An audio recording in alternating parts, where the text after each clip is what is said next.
Darwinian evolution. Some creatures evaded it, apex predators sitting atop the food chain since the beginning of time, and some creatures have embraced it, allowing themselves to become better versions of their former selves, like chickens evolving from Tyrannosaurus rex.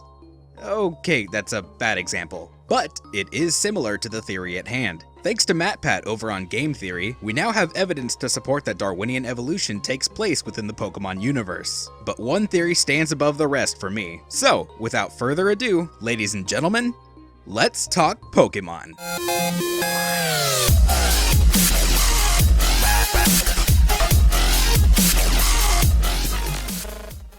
This theory only recently came to my attention. The theory states that Aerodactyl is the evolutionary ancestor to Zubat, or, more accurately, Crobat. When I heard about this, I immediately set off to look at the evidence already in place, but the farther I dug, more evidence began to surface. For now, let's take a look at the evidence already in place. First off, many physical traits are shared between Aerodactyl and Crobat's designs. Wing structure, pointed ears, and teeth only being present on the lower jaw. Aerodactyl's shiny form is also very reminiscent of Crobat's color scheme. Both are primarily purple, and the inner part of the wings are blue. Moving away from appearance, both Pokemon also learn Bite, Supersonic, and Wing Attack very early on. While this is all very compelling evidence, I managed to dig up some evidence that has so far been untouched. Not only do both Pokemon share common moves, they also sit along somewhat similar curves in terms of their base stat totals. Now, what do we know about these two Pokemon? We know that Crobat and his evolutionary line are cave-dwelling Pokemon, and similarly, Aerodactyl were thought to take residence in the caves and cliffs of jagged and rocky mountains. This point is further proven in episode 46 of the anime, when Ash, Pikachu, and Team Rocket become trapped in an underground cave,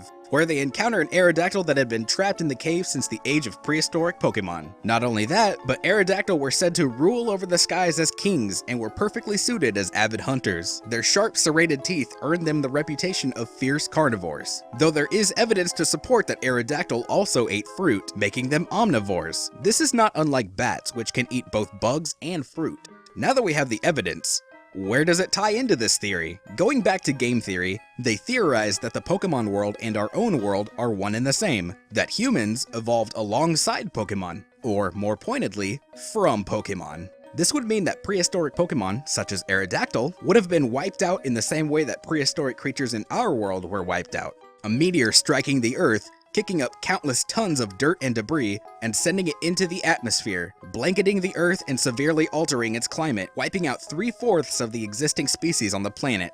Now, imagine this. When the meteor strikes, the force of the impact causes an earthquake. Caves within the immediate vicinity of the impact zone begin to crumble and collapse, trapping whatever has decided to take residence within, i.e., Aerodactyl. What caves are left intact become safe havens for any creatures living inside them, as the atmosphere outside is filled with dirt and poisonous gases, making the outside world almost uninhabitable. Aerodactyl trapped within the caves are forced to adapt to their new surroundings over time. They no longer need to be as large as they were, and their offspring begin to downsize and become more aerodynamic and suited to fly between the stalagmites and the stalactites that line the cave. Their large, taloned feet, once used to latch onto prey, now begin to shrink and grow extra toes, making them more suited to grip the walls and ceilings of the cave. Being unable to hunt in the way that they used to, their jaws begin to shrink, becoming more suited for eating what is most likely the only thing available to them: bugs skittering across the cave walls. Their once shrill cries, aka supersonic, meant to strike fear into their victims, becomes a useful tool for finding food in the dark or disorienting their prey.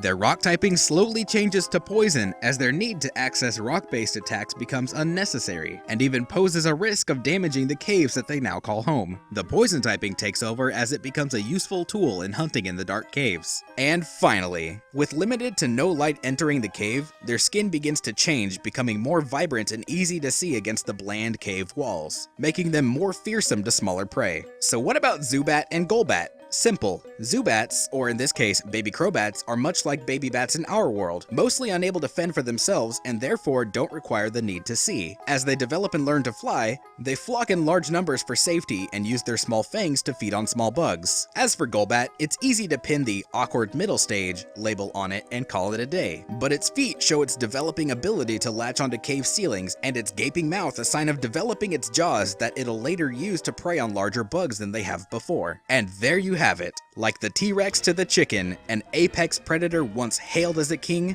Forced to become something totally new through the power of evolution. Adapt to survive is the basis of Darwinian evolution, and that's exactly what Aerodactyl was forced to do. Adapt to survive in the harsh environments of the caves, just as the T-Rex adapted to survive in the 10-piece at Mickey D's. What do you think of this theory? Leave your thoughts in the comment below. Maybe there's something I looked over. If I blew your mind or you enjoyed this video, please leave a like. Remember that if you haven't already, join the crew and hit subscribe. Until next time, this is Speqtor signing off, and as always, stay bueno.